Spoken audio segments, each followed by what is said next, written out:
morning. I'm Carlton Pastor of Faith Christian Center Church, right here in Beaumont, Texas. And we're here on what's happening in our neighborhood. And today, my special guest is Mr. Marcelo Morfino, our Southeast Texas biggest Redskins fans ever. Welcome, Mo. Thanks for having me back. Hey, look, we ain't gonna play around with the Redskins today. Well, they're gonna be sitting on the couch with the Cowboys, so it's all right. Hey, man, okay, now don't go there, Mo. We coming back next year. What they say every year. Hey, Mo, tell us a little bit about yourself. I'm currently an investigator at the district attorney's office. Been there since 15. Prior to that, had about 13, 14 years in law enforcement, and actively involved in our community, trying to work with kids and young people to try to curb some of the things that we're seeing in our community. Try to keep the handcuffs away from it, keep them in school, keep them working, keep them positive. Hey, Mo, on yesterday I had a special guest, Miss Jean. She came to talk to us about sex trafficking and human trafficking. And so today I want to talk to you from a law enforcement perspective on this issue that we see that's happening. So what is human or sex trafficking? Human or sex trafficking, and I'll read it straight from the law for you. It's not something that just happens in Chicago or Detroit or big cities like Houston. It's here. It's in small communities. It's in communities even smaller than ours.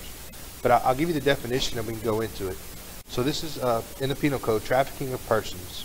A person commits an offense if the person knowingly traffics another person with the intent that the trafficked person engage in forced labor or services, receives a benefit from participating in a venture that involves an activity described by subdivision 1, including by receiving labor or services the person knows are forced labor or services. This is the key in these cases. Traffics another person through force, fraud, or coercion. Wow. It doesn't have to be violence. It can be coercion, it can be fraud, it can be force.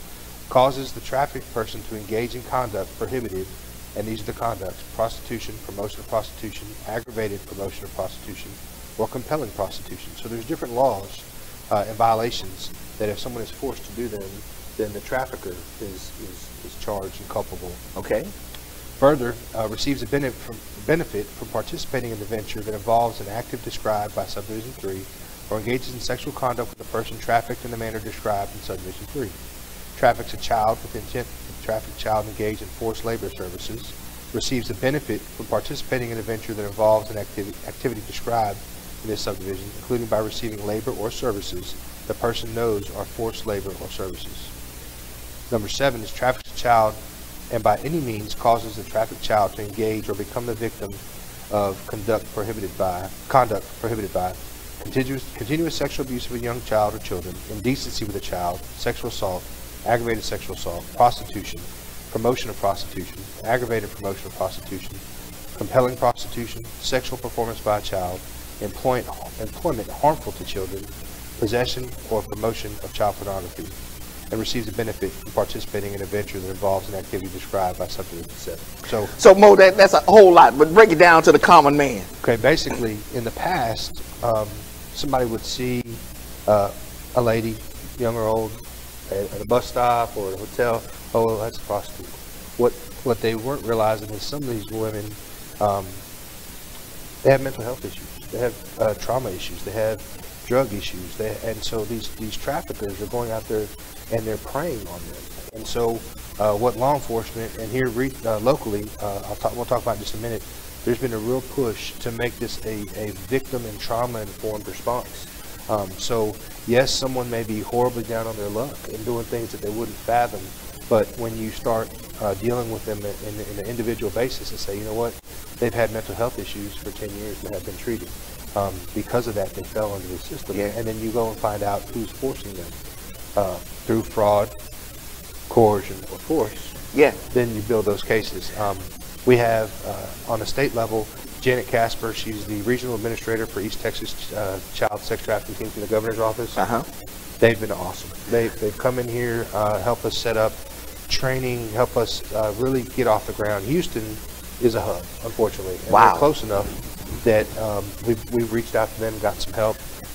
My office, I work with District Attorney Bob Wortham, has really jumped off on this, and a prosecutor that handles the sex trafficking is Kim Pipkin, and they've started Southeast Texas Alliance Against Trafficking STAT. Now Mo, we are seeing now younger and younger kids been abducted and been put in this situation? Well, what happens is, and it doesn't just go straight to trafficking, Pastor. We need to think about how disconnected are we as a community with our children. What do we know? Who are they talking to? What are they watching? What are they looking at? These things right here. That's good. I mean, how many times do you go to a restaurant and you have a family of 4 or 5 sitting and no one talks to each other? They're on their phone. Yeah. So as a parent, if you don't know who they're talking to or what they're talking about, that's problem number one. On the coalition and what they're doing with STAT, which is great, is let's say a parent has an issue. We now are publicizing who you can go talk to. Is it a trauma issue? Is it a mental health issue? Is it a depression issue? Is it a drug issue? So before it may come to fruition into a bigger problem, we have different places. And also, let's be honest, there's certain things as men that we're not going to be comfortable probably talking to a victim, but if we can put them in the right place, in the right scenario, then they empower themselves. Then they have a way, and maybe they have a friend, or maybe they have another person, or someone may not be involved in it, but says, you know what, everything I'm being taught in this training, or what they talk about at school, so-and-so in my class, I'm worried about her. And then they feel empowered to say, hey, I think my friend has some issues. So that's how we're going to turn it around locally. Now it's not just about girls, little girls, or little boys. I mean, boys are also included in this. Unfortunately, men are trafficked. Yeah. And so are you seeing now, since Houston is the hub, you know, I-10 is that gateway to directions. Correct. And unfortunately, we are in that. You know, what we have to do with that is, and this is different than your normal case where someone goes and, let's say, breaks into a house or robs a store or commits a traffic violation. They're from here, they're committing a crime here. You may have people from out of town, or you may have it to where these traffickers are setting up shop, let's say, for a few weeks or a month until it gets on them, and then they're going to go down the road. So having contacts, and that's what's great about people like Janet Casper in the governor's office, and I can't say enough about DPS has really helped us locally with their task force, and HPD. There's a joint task force in Harris County that has come all the way out here and helped us in our cases. And so those guys, you know, there's Agent Rainwater, Agent Benson, Sergeant Wall. Some of those guys have been instrumental in teaching us some things that we weren't used to, and then from there. You go to another training and you meet somebody that works for Denver, or you meet somebody that works in Florida, or you meet somebody that works in Louisiana, and you start picking up the phone. Hey, we've got a girl that is from your area. That she, you know, oh, hey, you know, we've been looking for her for 3 months. Wow. So the communication is key on building these relationships, building these working relationships, and sharing information. So earlier you said it's not just about big cities. You know, are we seeing that in our community? Yes, sir. Unfortunately. I can't talk about open cases, but here pretty soon we're going to see some things. You know, we had that one case last year that they prosecuted out of our office, and the guy got, I mean, I think close to 60 or 70 years. Wow. It's horrible what some of these guys are doing to these young girls. And so I think with more of the attention, you know, you don't want to have it to where it's a case and the person gets however much time in prison. We want to really, I can't stress this enough, make it a victim's approach, trauma-informed approach, and hopefully try and teach these young women. And some have unfortunately been in it very, very long. They've been brought into it by family, or been brought into it by loved ones, or so-called loved ones. And so it's getting, you know, people like Harvest House, Lisa Bowler, Kara Harrington at the Garth House, Spindletop, Family Service Southeast Texas, the Rape and Crisis Center. I can go on and on, but everyone's teaming up. Everyone's getting on the same plan and saying, hey, if we're the forensic interviewers, we're going to be the best at forensic interviewing. If we're the ones, so everyone's doing their part and they're caught on the wheel. And Kim in the office has really taken a stand-up approach to putting everyone on the same page. Okay, so Mo, with this new organization, this STAT, we have the information that we could put on the screen there for those who need help. You know, I mean, they're able to call. That's if it's at the ultimate. You know, if someone's being trafficked, yes, the flyer that we there's still, this is so new that we've had a couple trainings.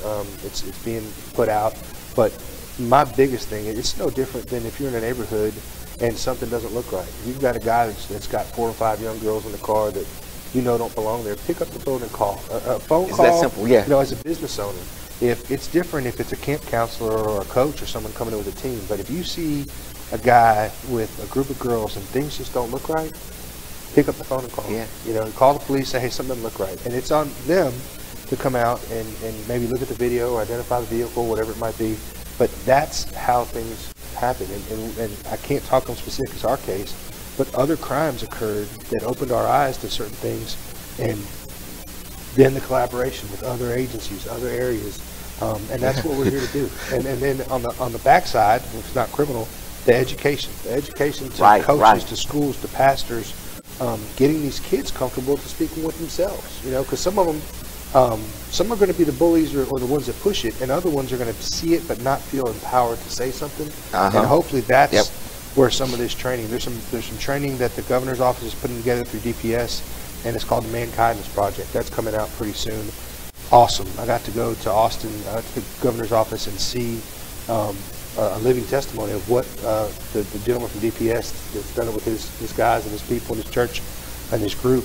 It's amazing. Wow. You're taking a program, and I don't want to say too much about it because it's theirs and they haven't put it out yet, but basically you're taking it, and we talk about women and girls. Well, who's subjecting these girls to this treatment? It's men. It's men. Boys. Yeah. So their program is to target leaders in the school, athletes, different people like that, and say we're not going to tolerate the behavior of girls on our campus or teachers in our school. So we're not going to call them the B word. We're not going to allow someone to do things or say things. And from what they told us, it was amazing to watch. And so I'm excited. Wow. Once that gets put together and pushed out to our area, we're gonna be in the forefront of it locally. And That's I think good. it's going to be That's something that we can, because I think if we do that, yes, we're going to talk about trafficking, but we're also going to teach men how to be men. Go back to, small things, open doors. Chivalry. Exactly. Yeah. And so I think we really have to go back to old school to divert from some of this, because right now they're all in technology. Now, that's what I was just going to bring up, because most parents are not hip to what their kids are watching on these devices. They need to be. Well, I mean, we were talking earlier about the different sites or the different apps that they use in order to, to recruit and also to do business. Well, it's the communication. I've had parents tell me, well, I watch my phone bill. I know who they talk to. If that's what you're looking for is your phone bill, you're lost. You're lost. Wow. We can't expect somebody else. We can't expect that teacher. The teacher's there to teach, not to be the disciplinarian or the communicator. Yes, they can be, but in a home, whether my parents got divorced when I was young. I had a step parent. So as a parent, and now that I am a parent, our duty is to communicate with our kids. I'm not the best dad in the world, but I try every day. Yeah. And I try and speak to my kids and give to my kids maybe what I didn't or what I missed. And there's nothing wrong as a man to say, we've called each other. Hey, how do we do this? How do we do that? Exactly. There's nothing wrong with extending a hand and saying, you know what, this might be a little stronger in your field or this field. Reach out as a man and say, I need help with this or this, and then we all build and grow together. So Mo, how can a parent find out these different apps that their kids may be having on their phone to try to? Right now, I think that with the stat being so new, there's things like that being put in progress. Okay, there's good. going to be training for law enforcement. There's going to be training for communities. There's going to be training for schools. The first meeting they had, there was over 70, close to 100 people from service providers, school districts, police departments, counselors. I mean, it was a good group of people to start sharing, because one person's stronghold may be another person's weak side, but together, it's filling the gaps. Yeah. So this is something that's new. In the past, maybe we weren't aware that it was needed, but now that we know it's needed, the office and Bob Wortham and Ken Pipkin have taken this full force. And so we're going to try as hard as we can, not to be reactive, but be proactive. Proactive, yeah. Now, okay, Mo, so if you come up on a situation where it's been trafficked and it's a young person, let's just say a young girl, they tend to put them in the category of prostitution versus, trying to figure out really what's going on. Well, and that's where we're training law enforcement, and I'm still, I've been doing this about a year now, and there's still some things that I need to learn. But the way that you would talk to someone stopped in a prostitution sting can change. If you show them that it's a much more victim trauma-based approach, they may realize, wait a minute, he's not treating me or talking to me like these other guys or she. And it might not be the first time. But instead of charging them, let's say, prostitution and offering them no help, find out, do you have an addiction issue? Do you have a mental health issue? Do you have children? Do you see them? Yeah. And all of a sudden, you're talking to the language that they don't get spoken to, because they're told when to get up, when to go to sleep, when to eat, where to go, come on. And so you may open a door where they say, you know what, I've been addicted to whatever it might be for 10 years. And so then all of a sudden, instead of charging them with that Class C misdemeanor, you're going to go and get them some help, and all of a sudden they're going to say, you know what, there's 10 other girls that are in my same boat. So it's that approach, that that side of it, but also, again, it all reverts back to who's buying. We need to change the mindset on who's enabling this business even to go on. Because if it's a prostitution, somebody is sleeping with them. Exactly. So we got to get that person. Yep. So what is the push now when it comes down to the offender in that sense? And I don't want to speak for the office because I can't talk about open cases, but you can look at people who are constantly offending. This is what they do. They're going to be looked at a lot different than some guy that might have been, I don't know, for whatever reason, thinking he needed to call for companionship, and it's been one time. So you look at the ones that are, and also, let's be honest, there's guys that look for young girls, juvenile girls. Those are predators. It's all wrong. It's all predatorial. But you just look at it kind of on the spectrum of where is this person fit in. But again, they're the last of our worries. Getting these girls the help they need is the biggest. You know, one of the things that Gene had said yesterday was that the social media is where the predators are looking for their next prey. And social media and apps. Think of it this way: how many times do you look and you'll see where someone will say, "I'm upset about this," or "I'm mad about this," and that's exactly. It's no different than a lion in the jungle out trying to get something to eat. These guys are going to look, and if they have a girl that's already working, you don't think they're going to look in their circle of friends and say, "Hey, that girl's always talking about how she's depressed. She's always talking about how nobody cares about her." And all of a sudden he comes in like a king, and he's buying her clothes, and he's buying her food, and he's taking her out. Well, at first it's the good life. Then all of a sudden, just like that, you owe me. Now that's one of the things that you had mentioned earlier in the code. Now that if they're purchasing gifts for them and stuff like that. Well, that's just grooming basically. But afterwards, let's say if they say, well, you know what, for the first 2 weeks you lived here, and it lived here, a hotel, or a trap house. It cost me this. Exactly.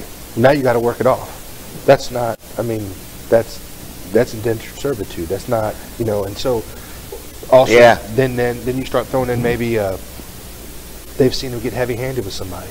In their mind, they're saying, well, if I don't do what he says, then he might do that to me. And that's the coercion. So he didn't physically beat me, but I seen him beat somebody else. Right. Now I understand I don't want to go that route. Right. And if I just do what he says, then he won't do that to me. Ooh. So the other part, too, is, and this is such a big pot that we're talking about, we have to have that, and I keep going back to it, trauma-informed approach to be able to get these girls to even talk to us. Because if we don't find out the facts of what they've been through, we can't meet the elements of the crime. We also can't find out how many other towns they've been, how many other places they've been, where else they've been victimized. So the whole gambit of really getting to the bottom of this is communication with the victims and going that route, and then having the service providers. We haven't even gotten there yet.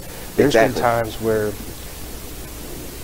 we haven't been ready locally to take on some of these things, but that's changed.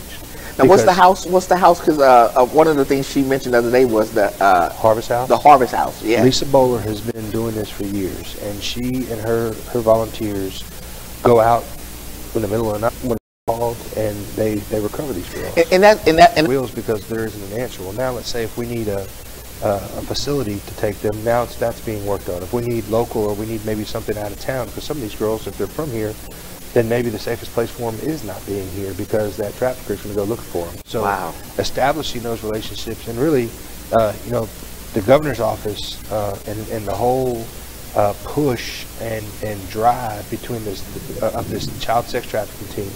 I can't say enough about Janet Casper and her team. When we need something, you make a phone call, a text. If they don't have it, next thing you know, within a week or two, you're gonna and sometimes within a day.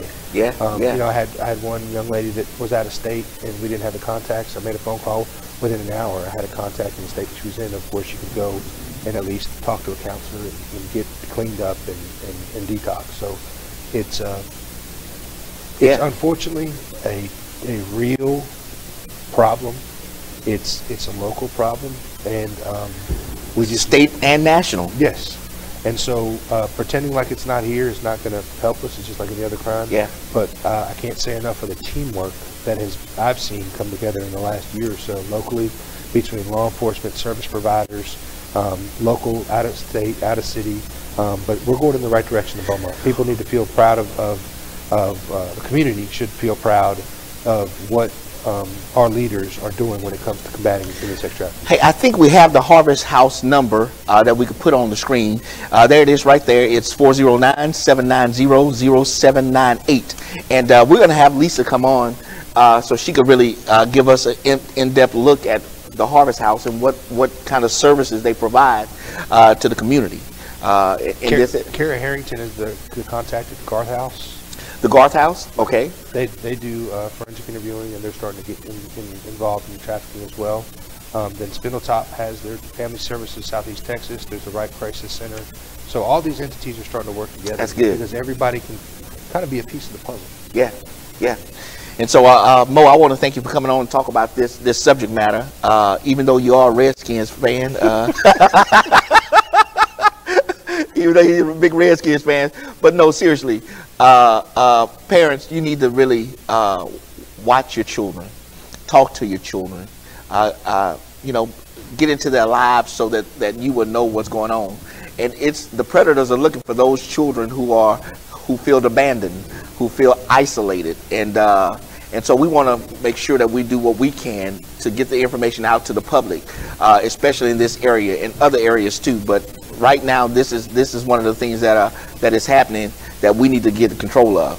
And so, tell parents too. Sometimes there's things that parents don't feel comfortable talking to their own kids about. Yeah. And that's when I said there needs to be someone. There needs to be either a school contact, a neighbor, another family member, a coach, someone that child or that parent can say, hey, I don't understand this stuff, but I know something's going on. Will you talk to her or will you talk to him? And that's the biggest thing I think we have as parents or as adults is I don't want to sound weak. Yeah. It's not weak. Yeah, if I don't know, If we're talking about our kids, there should be no rules when it comes to saving them, nurturing them, and helping them. So just that asking for help may stop something before it ever starts or catch it as it started. So that's huge. And of course, it's a continuing education for those persons that you just mentioned. Coaches, teachers, pastors. Everybody. Everyone. It affects everyone. And, you know, we're talking about sex trafficking, but if you really think about it on a life level, it's human trafficking. We may stop a crime before it occurs if we stop thinking it's somebody else's job or somebody else's problem. If we're more involved, that, you know, it takes a village. Well, what's that old saying? You see something, say something? Exactly. I mean, we got common sense, Mo. I mean, if we see a van load of girls and one guy, and the guy buying all the material for the girls, you know, that might be something when you take a license plate number down. You know, call the police and say, hey, I'm at this store and there's actually video here. And it might be the one piece of the puzzle that they've been looking for. You know, they may be from out of state. It may be that they move from hotels every night or whatever trap houses are in. So little things like that can be huge. And, you know, there's Crime Stoppers. If you don't want to leave your name and number, you can call Crime Stoppers, 822-TIPS. That's another facet. You can text your tip to Crime Stoppers. Yeah. But you know what, Mo? We have to, as a community, get out of the mindset it's somebody else's problem. It's somebody else's problem, and that you're snitching. Right. You could save somebody's life. You will save somebody's life. Yeah. And also think of what if it was your daughter? Exactly. I would want somebody to reach out and call the police and say, hey man, this doesn't look right. Mm-hmm. Or your son for that matter. Right. Because it's no discrimination now. Right. I think if we all take an active approach and stop condemning, judging, you know, labeling, and just say somebody's broken. It's not my job to fix them, but somebody's broken, and I noticed that, and I need to get the right people here. Yep. All right. Well, listen, I want to thank Mo for joining us today, and I want to thank you for joining us today on what's happening in our neighborhood. And we will see you next time on our broadcast. Go Redskins.